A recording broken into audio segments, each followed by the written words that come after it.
que dire? Plus que quelques heures nous séparent de cette finale entre l'équipe du Bénin et le Mamba du Mozambique.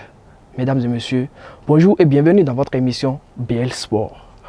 Bien sûr, j'ai commencé par le dire, au menu de cette émission, nous parlerons très bien de ce match choc entre le Bénin et le Mozambique, comptant pour la 6e et dernière journée des éliminatoires de la CAN Côte d'Ivoire 2023. Eh bien, les équipages sont déjà bien installés à Maputo depuis hier. Le deuxième sujet qui fera office de débat dans cette émission, c'est bien sûr la débâcle des clubs béninois aux compétitions CAF. Il s'agit bien sûr de Coton FC et Loto Popo. Spiro, est-ce une malédiction? Puis vous aurez la parole tout à l'heure pour nous élucider sur cette affaire. Vous serez avec moi tout au long de cette émission. Spiro Aouyan, bonsoir. Bonsoir Charbel, bonsoir chers internautes, merci pour l'invitation. Merci d'avoir répondu à mon invitation. C'est plutôt moi. Sans plus attendre, nous allons marquer une pause et rentrer dans le vif du sujet. Vous aimez la qualité et vous recherchez des matériaux de construction fiables? Bâtisseur plus Inter est la solution.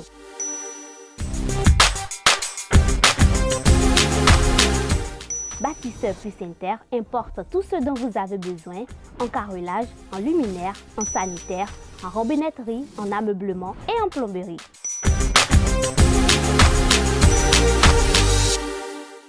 Visitez-nous à Abomey-Calavi, 4e rue après SOS, en quittant Kota pour l'université d'Abomey-Calavi. Infoline 00229 91 77 72 77. À nouveau, bonsoir.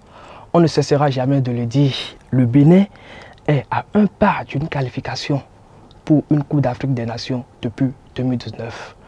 Spiro Aouyan, pour aborder cette rencontre, Kenoro a fait appel à 25 joueurs, dont tous les cadres qui sont présents. Selon vous, qu'est-ce qu'il faut attendre de cette rencontre entre le Bénin et le Mozambique?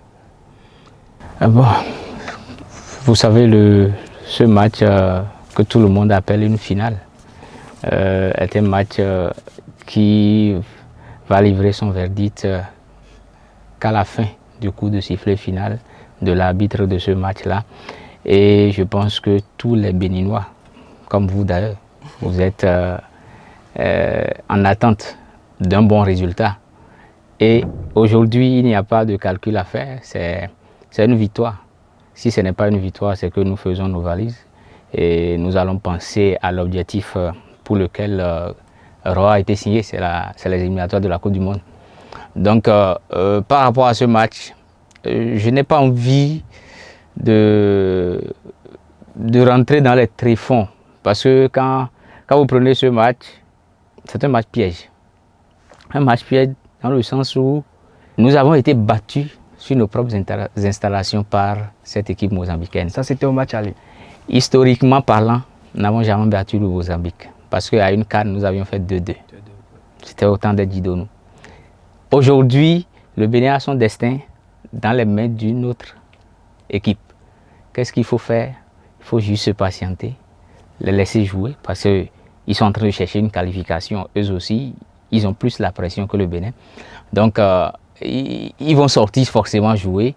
Et peut-être par les stratégies de ROA, ils vont posséder par des comptes. Surtout qu'aujourd'hui, il y a une fougue.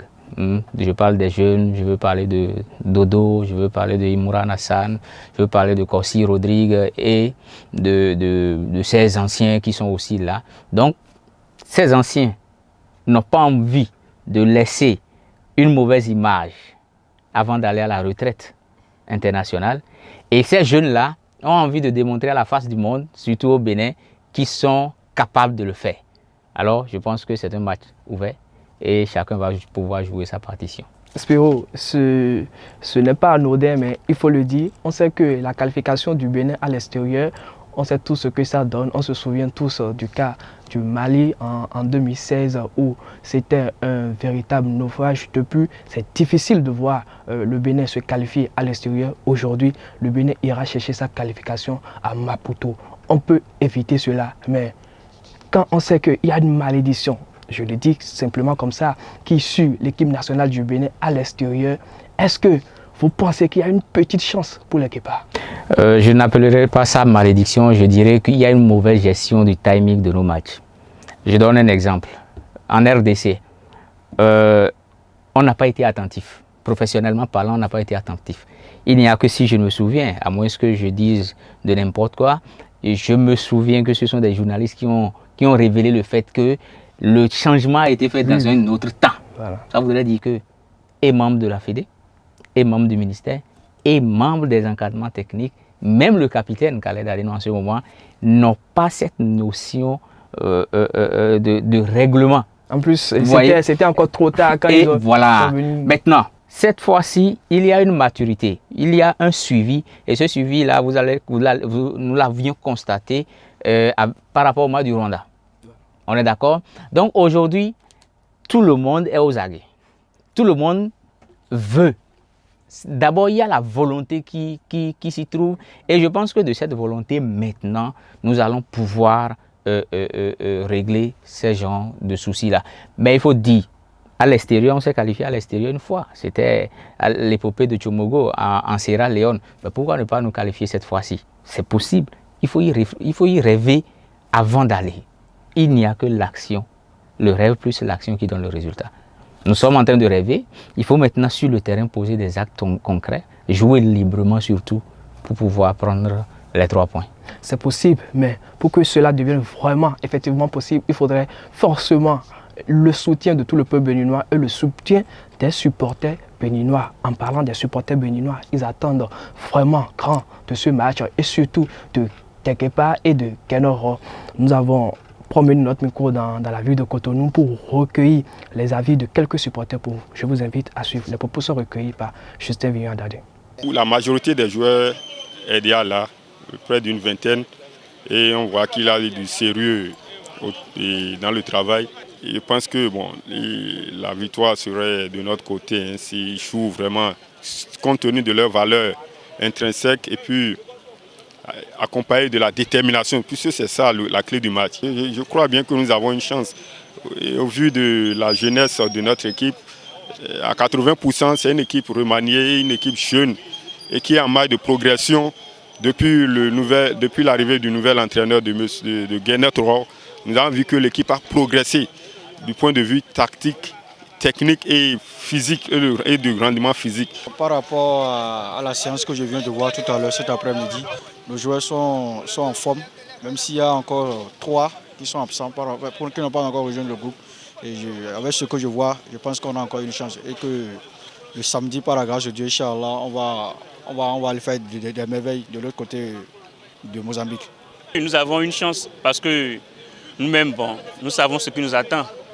On sait que c'est la victoire ou rien qui nous qualifierait. Et de plus, au match aller, ce n'est pas l'équipe qui avait joué le match aller qui devrait affronter l'équipe de Mozambique en ce match de retour. Non. Surtout au milieu du terrain, on voit qu'il y a beaucoup de changements par rapport au match. Il y aura beaucoup de changements par rapport au match aller. Donc on a une grande chance de remporter ce match capital. Déjà, moi j'ai confiance aux Béninois, à nos joueurs, parce que déjà ce n'est pas l'équipe qui avait joué contre la Mozambique au match aller qui veut jouer maintenant. Donc j'ai confiance 100% et je sais que la victoire est à nous.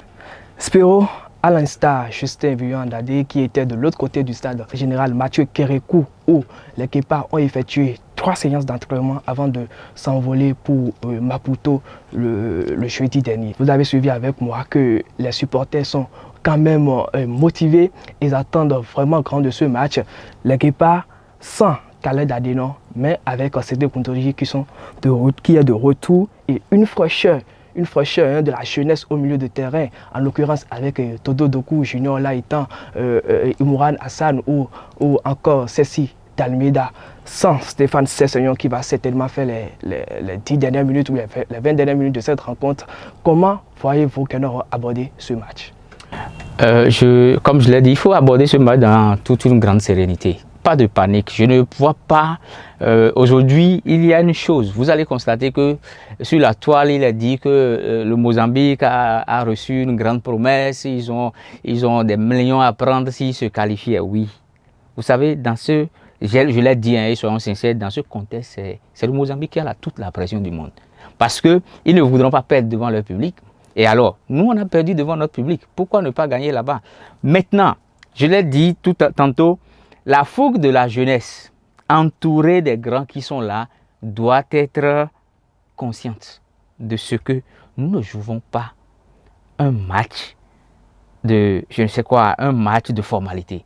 Nous jouons un match capital où leur carrière eux-mêmes est en jeu. Aujourd'hui, quand vous prenez la défense, la centrale, on est en train de parler de Gontondi et de Verdon, mais n'oublions pas le jeune Tamimou qui aujourd'hui a gagné en maturité et qui est revenu. Ça voudrait dire que nous avons tout à construire pour aller. Nous n'avons pas à confondre vitesse et précipitation. Je pense que toute la troupe est motivée. Ils savent pourquoi ils sont là-bas. La mission, elle est commando. On ira jouer et on va revenir avec le gain de la partie. Vous avez parlé de Tamimou, un jeune joueur qui va coûter pour la première fois à la sélection senior. Ce n'est pas anodin, mais il faut le dire. Aujourd'hui, Guinée est en train de miser sur cette jeunesse-là, est en train de bâtir une équipe plus solide autour de cette jeunesse. Comment voyez-vous Guinée, le 11 de départ de Guinée, est-ce qu'il va plutôt miser sur cette jeunesse-là ou assimiler la jeunesse à l'expérience où nous avons les cadres qui sont déjà là, comme Stéphane Sessignon qui est toujours dans l'équipe. On ne sait pas s'il sera titulaire, peut-être. Non, vous savez, Stéphane ne sera pas titulaire, ça la soyons sincères. Mais ici, nous sommes en train de jouer une qualification. Non. Vous voyez, Stéphane, à l'heure où nous sommes en train de parler, n'a pas le coffre de jouer 90 minutes ou bien n'a pas le coffre de démarrer un match. Pourquoi? Parce qu'il est peut-être sans club. Il est sans club, et il manque de fraîcheur physique. Aujourd'hui, Stéphane Sessignon vient en tant que motivateur. Il vient juste dire aux enfants, les gars, l'équipe nationale, c'est une mission, on est là pour, et vous êtes capable de le faire. Au fait, il doit jouer à ce rôle-là. S'il veut jouer à la gourmandise de monter sur le terrain, il va se créer d'autres ennuis sociaux. Parce que le public ne va pas pardonner Sessignon titulaire et qui va commencer à commettre un certain nombre d'erreurs. Mais si Sessignon lit le jeu et qu'il vient, il va pouvoir apporter sa touche technique. C'est tout ce qu'il a à faire. Il n'a pas aujourd'hui à vouloir convaincre. Non, on sait déjà ce qu'il sait faire. Il ne veut convaincre personne. On se souvient encore de ce match contre le Sénégal. L'autre chose, il doit avoir peut-être une légère modification sur le flanc gauche parce que aujourd'hui David Kiki revient d'une belle compétition. Il était en éliminatoire de l'Europa League avec son club. Ça voudrait dire qu'il a gagné en confiance. Donc peut-être Sakamao va se retrouver à la touche. Ce n'est pas un problème. Sur le flanc gauche, on sait pas. Sur le flanc droit, on ne sait pas si il va continuer à faire cette confiance-là à Rachidi Momoni. Maintenant, en milieu de terrain, ça la soit sûr. Vous aurez Junior Laitan, vous aurez Rodrigue Kossi, vous aurez Dodo Doku. Et sur les côtés, bon, le vieux père, Jodel Dossou. Justement, en parlant de cet effectif de Guinée, oui. On va commencer par le début. Saturnin Alagbe, le gardien numéro 1 des Béninois. Saturnin Alagbe n'a 0 minute dans ses pieds depuis la reprise des compétitions en Europe. De l'autre côté aussi, nous avons un Jordel Dossou, comme vous venez de l'énumérer, qui ne figure même pas sur la liste de Sochaux depuis le début de la compétition. Jordel n'est pas encore, on ne sait pas s'il est toujours avec Sochaux ou il est toujours... Mon cher Chabel. Et laissez-moi terminer. Il y a aussi Steve Bounier qui a repris avec son club, qui fait quelques figurations, mais jusque-là n'est pas encore décisif, en plus de 4 matchs déjà avec Brest.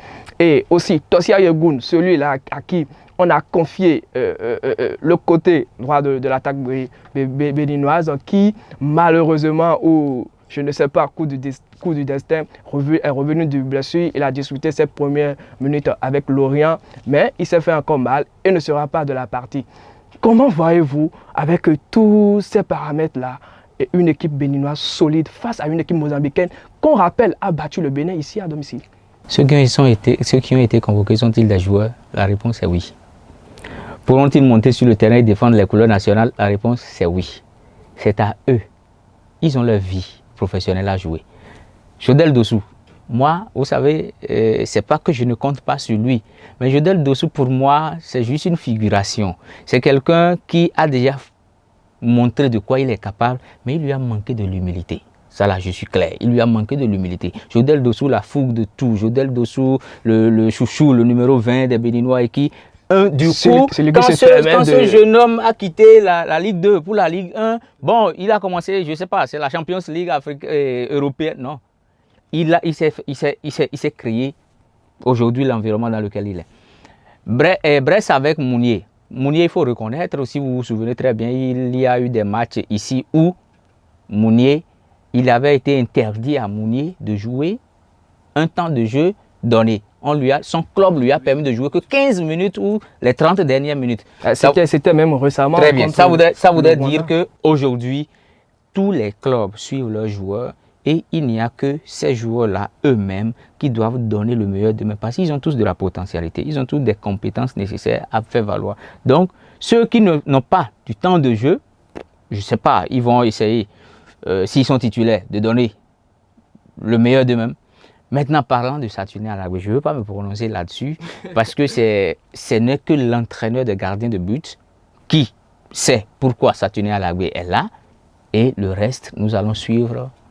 Nous sommes béninois, nous leur souhaitons bonne chance. Mais nous avons Marcel Dandino, il y a Sergio Bassa qui est là. Marcel Dandino qui a fait quand même je viens de le dire, avec Marcel Dandino a fait des compétitions. Marcel Dandino est en compétition actuellement titulaire avec son club, mais il revient. Reconnaissez une chose, l'entraînement européen a toujours été peut-être au-dessus des entraînements en Afrique parce que peut-être ils n'ont pas la gabarit nécessaire, ils n'ont pas les moyens nécessaires ou bien ils n'ont pas le timing nécessaire, mais il a été jugé bon que Saturnin Alagbe, le numéro 1, soit là. Fanol est parti, Alagbe est en train de faire son temps. Un jour, Alagbe va partir et nous allons voir les jeunes qui vont faire aussi leur preuve.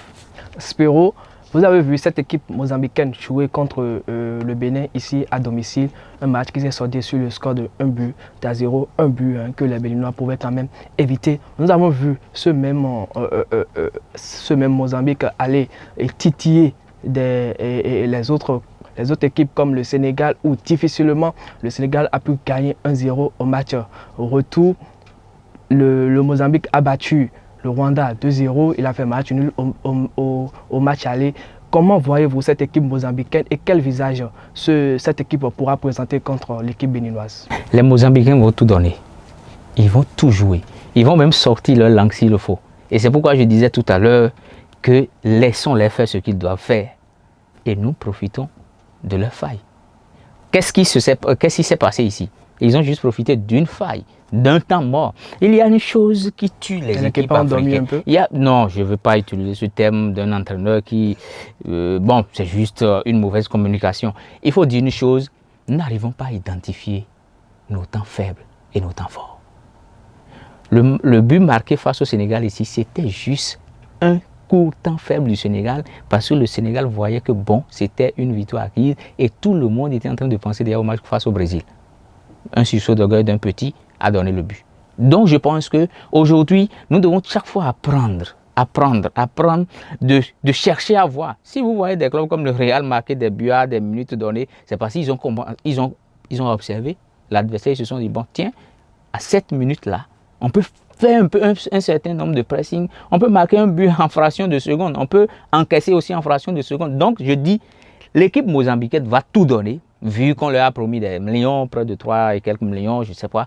Mais, il faut dire la vérité, nous avons tout notre destin dans leurs mains, mais nous allons jouer crânement nos chances. C'est possible.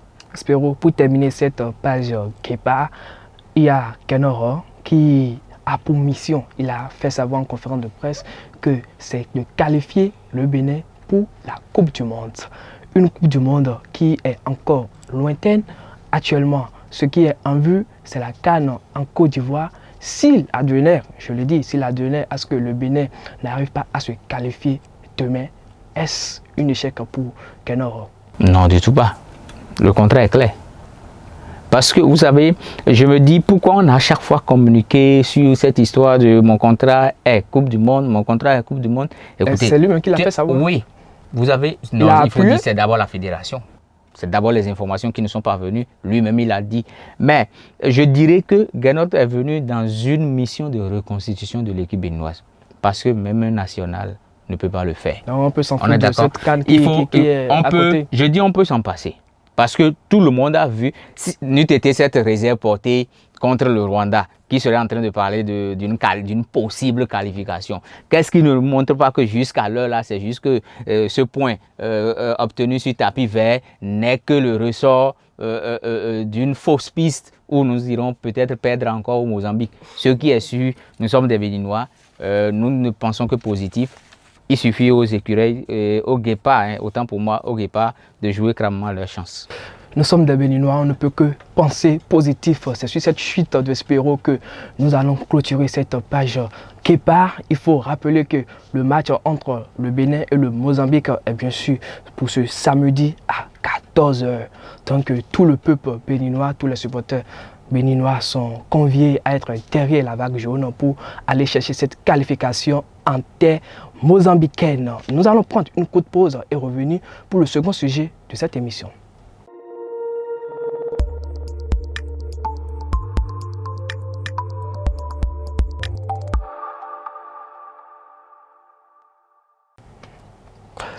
Nous voilà de retour, nous allons aborder le deuxième sujet de cette émission. Il s'agit bien sûr de la débâcle des clubs béninois à la compétition CAF. Il s'agit bien évidemment de l'Autopopo qui a mordu à la poussière face à FUS Rabat en double confrontation et Coton FC qui en préliminaire de la Ligue des Champions CAF a complètement sombré. Il est passé à côté de son match Spéro.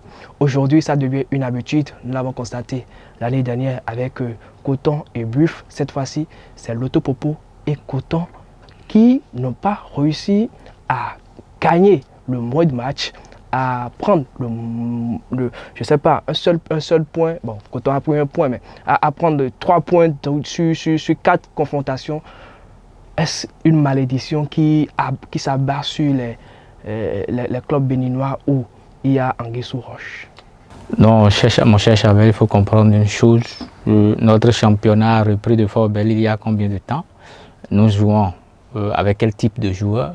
Nous avons quelle qualité de jeu? Nous avons quel fond de jeu pour prétendre jouer contre ASEC? J'ai dit une chose l'autre fois avant ces matchs-là, et nous avons un problème d'organisation. Ça là, soyons sincères.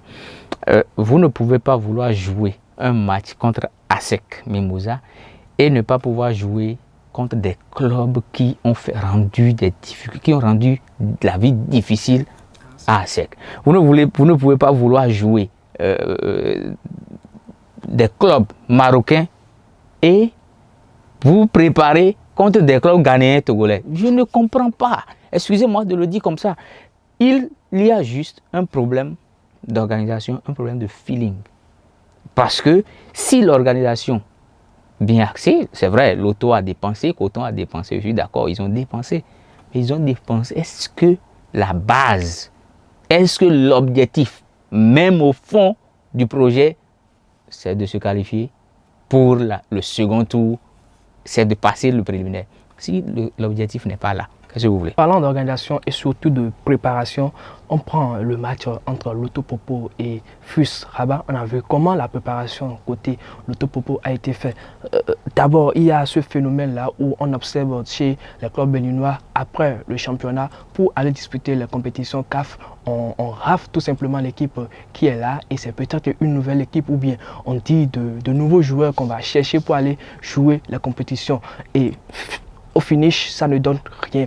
Côté l'Autopopo, on a vu la préparation, c'était, je dirais pas bâclé, mais on est allé jouer quelques matchs amicaux avec l'équipe après du Togo et quelques clubs. Il n'y avait pas forcément de l'adversité là, alors qu'en face, il y avait un club qui a terminé 3e du championnat marocain. C'est ça, je vous dis. Nous ne sommes pas actuellement, parlant de projets sportifs, nous ne sommes pas encore nés à côté du Maroc. Maintenant, il y a ce qu'on appelle le sursaut d'orgueil. À un moment donné, quel est leur objectif? C'est ce que j'ai dit tout à l'heure. Si l'objectif est de représenter seulement le Bénin à cette compétition-là, basta, l'objectif est atteint. Mais si l'objectif était effectivement de passer le cap et d'aller au-delà, bon, on pourrait dire aujourd'hui qu'ils ont échoué parce que nous ne sommes pas dans leur organigramme, nous ne sommes pas dans leur projet. Juste ce que nous sommes en train de dire, c'est juste des analyses que nous portons. Donc, il faut comprendre une chose, nous sommes en train de grandir progressivement. On est d'accord?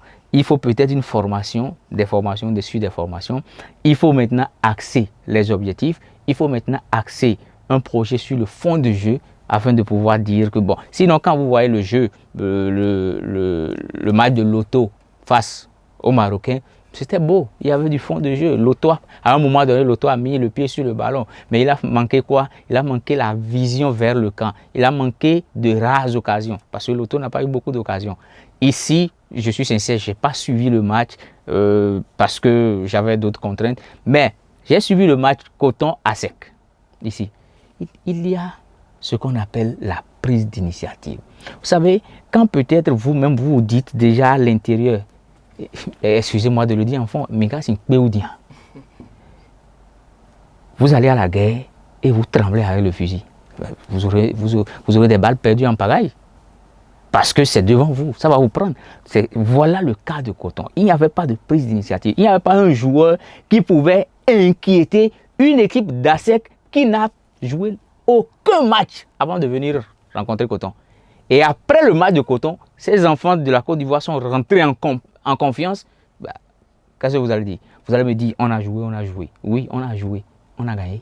On n'a pas gagné. À l'année prochaine. Aujourd'hui, qu'est-ce qu'il y a lieu de faire? Il n'y a rien à faire que de travailler. Travailler dans quel sens? Dans tous les sens possibles.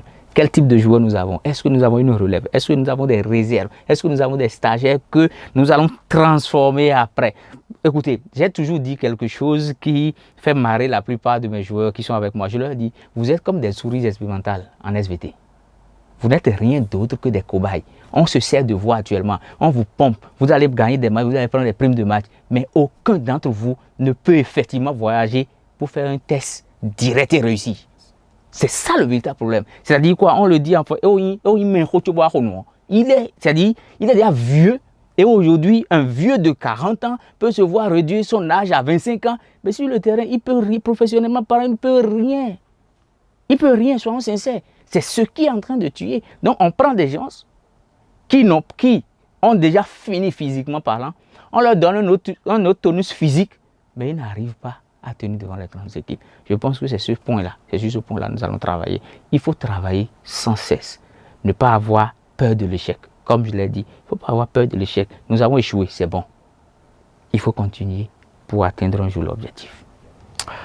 Espérons que ça va s'améliorer. Un jour, il faut rappeler que l'Autopopo face à FUS Rabat, c'était 3-0 au match aller de l'autre côté du Maroc et 2-0 ici au stade général Mathieu Kérékou. Donc 5-0 pour les deux confrontations. Côté Coton, c'est quand même moins grave avec le match nul obtenu ici à domicile au stade général Mathieu Kérékou, le 0-0 entre les deux équipes, et Coton est allé sombrer en Côte d'Ivoire.